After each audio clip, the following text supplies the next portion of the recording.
নমস্কার, খবর পড়ছি Kolkata news TV YouTube channel থেকে। প্রথমেই হেডলাইন্স। অভিনয় জগৎ থেকে রচনা বন্দ্যোপাধ্যায় রাজনীতির ময়দানে। চাকরি দেওয়ার নাম করে টাকা নেওয়ার অভিযোগ দেবের প্রতিনিধি রাম মান্নার বিরুদ্ধে। হাওড়ার দুই বোনের স্বপ্নপূরণ মোদির। তৃণমূল অ্যান্টি এসটি মহিলা বিরোধী, আরামবাগে আক্রমণ মোদির। এবারে আসছি বিস্তারিত খবরে। তার পূর্বে বলবো, আমাদের চ্যানেলটি অবশ্যই সাবস্ক্রাইব করুন এবং বেল আইকনটি প্রেস করে আমাদের সাপোর্ট করুন। প্রথম খবর, অভিনয় জগৎ থেকে রচনা বন্দ্যোপাধ্যায় রাজনীতির ময়দানে। অভিনয় জগৎ থেকে রচনা বন্দ্যোপাধ্যায় কীভাবে রাজনীতির ময়দানে এলেন সেই রহস্য ফাঁস করলেন মমতা বন্দ্যোপাধ্যায়।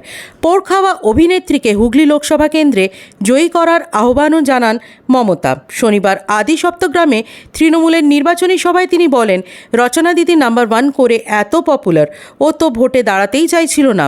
আমি ওকে একদিন বললাম, রচনা হুগলিতে দাঁড়াও না। ও বলল, দিদি আমি কোনোদিনও রাজনীতি করিনি, কিছু বুঝি না। আমি বললাম, তোমার কিছু বোঝার দরকার নেই, আমরা কেউই বুঝতাম না, মানুষের কাজ করব বলেই আশা। সবাই কি খারাপ হয়? এক দুজন দুষ্টু হতে পারে, কিন্তু মিষ্টিও তো অনেক আছে। একজন দুষ্টুর জন্য সবাই কেন খারাপ হবে? মমতা বলে চলেন। তাই রচনাকে আমি বোঝালাম, তুমি আসবে, তুমি কাজ করবে, বরং তোমার সুবিধা হবে। মমতার হাত ধরে টলিউডের অনেক অভিনেতা অভিনেত্রী রাজনীতির ময়দানে এসেছেন। কেউ সাংসদ হয়েছেন, কেউ বিধায়ক। তৃণমূলের পরিষদীয় দলে চিরঞ্জিত চক্রবর্তী, লাভলি মৈত্র, জুন মালিয়া আছেন। এবারও শতাব্দী রায় দেবেরা তৃণমূলের প্রার্থী। অতীতে তাপস রায়, মুনমুন সেন, সন্ধ্যা রায় জোড়াফুলের টিকিটে সাংসদ হয়েছেন। সেই লিস্টে লেটেস্ট সংযোজন রচনা। হুগলিতে রচনার উল্টো দিকে বিজেপি প্রার্থী লকেট চট্টোপাধ্যায়। দুর্গ ধরে রাখতে মরিয়া হয়ে মাঠে নেমেছেন লকেট।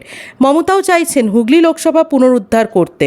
তৃণমূল নেত্রীর বার্তা, রচনাকে রাজি যখন করালাম, ওকে ভোট দেবেন না? আমি কিন্তু অনেক আশা নিয়ে ওকে দাঁড় করিয়েছি।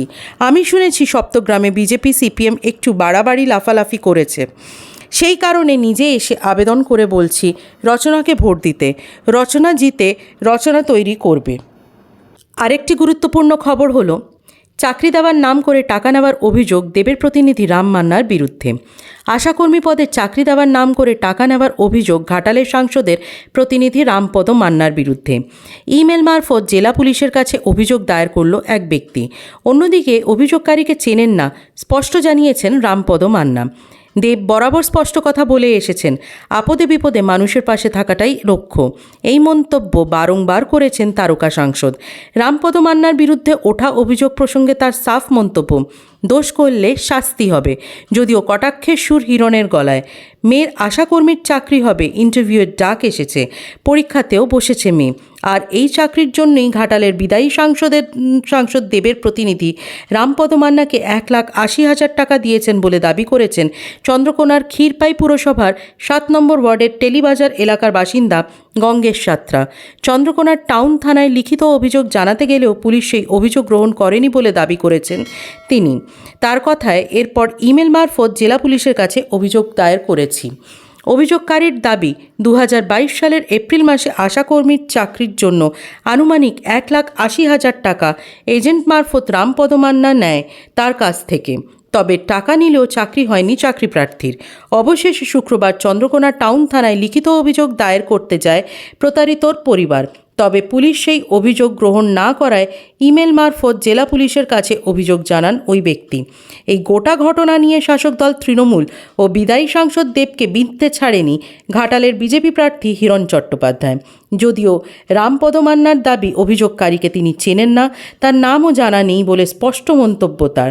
অন্যদিকে এই প্রসঙ্গে ঘাটালের তৃণমূল প্রার্থী দেবকে প্রশ্ন করা হলে তিনি বলেন, অভিযোগ হলে তদন্ত হবে, যে দোষী শাস্তি তাকে পেতে হবে। ভোটের মুখে এই ধরনের ঘটনায় সুর চড়াতে ছাড়ছে না বিজেপি। ভোটের আগে এই নিয়ে নতুন করে মেদিনীপুরের রাজনৈতিক মহল চর্চা শুরু হয়েছে গত কয়েকদিন ধরেই। পরের খবর, হাওড়ার দুই বোনের স্বপ্নপূরণ মোদির। নিজের হাতে ছবি এঁকেছিল হাওড়ার দুই বোন। ইচ্ছে ছিল নিজেদের আঁকা ছবি প্রধানমন্ত্রী নরেন্দ্র মোদীকে উপহার দেওয়ার, কিন্তু সেই স্বপ্ন যে সফল হবে তা ভাবেনি কেউই। তবে রবিবার সাকরাইলে নরেন্দ্র মোদীর জনসভায় বাস্তবে সেই ইচ্ছা পূরণ হলো। আনন্দে আবেগে কেঁদে ফেলল দুই বোন বাণী ও উন্নতি শর্মা। হাওড়া ও উলুবেড়িয়া কেন্দ্রের দুই বিজেপি প্রার্থীর সমর্থনে আয়োজিত জনসভায় তখন হাজার হাজার মানুষ প্রধানমন্ত্রী নরেন্দ্র মোদীর বক্তৃতা শুনছেন। দুই বোন তাদের আঁকা বেটি বাঁচাও বেটি পড়াও ছবি ও নরেন্দ্র মোদীর পেন্সিল স্কেচ তুলে দেখাচ্ছিল। হাজার হাজার মানুষের ভিড়ের মাঝেও তা নজর এড়ায়নি প্রধানমন্ত্রী। বক্তৃতা থামিয়ে দুই বোনকে কান্না থামাতে বলেন তিনি। স্পেশাল প্রোটেকশন গ্রুপকে বলেন ছবি দুটি নিয়ে আসতে। সভা শেষে দুই বোন জানায় পরিবারের সঙ্গে তারা এসেছিল সভায়। উপহার দেওয়ার ইচ্ছা নিয়ে কয়েকদিন ধরেই এঁকেছিল ছবি দুটি, কিন্তু নরেন্দ্র মোদী যে ওইভাবে তাদের উপহার গ্রহণ করবেন তা তারা স্বপ্নেও ভাবেনি। আর দেশের প্রধানমন্ত্রীর কাছ থেকে হেন ব্যবহার পেয়ে আপ্লুত দুজনেই। তবে শুধু হাওড়াতে নয়, হুগলি চুঁচুড়া সভাতেও এমনটাই ঘটে। প্রধানমন্ত্রী নরেন্দ্র মোদীর জন্য ছবি নিয়ে সভায় উপস্থিত হয়েছিলেন দুই ব্যক্তি, আর নিজে থেকেই সেই ছবি চেয়ে নিলেন নরেন্দ্র মোদী। এদিন হুগলি লোকসভা কেন্দ্রের বিজেপি প্রার্থী লকেট চট্টোপাধ্যায়ের সমর্থনে প্রচারে এসেছেন প্রধানমন্ত্রী। সেই সভাতেই হাতে ছবি নিয়ে উপস্থিত হন দুই ব্যক্তি। মঞ্চের সামনে দুই পাশে দীর্ঘক্ষণ ধরে সেই হাতে নিয়ে দাঁড়িয়েছিলেন তারা।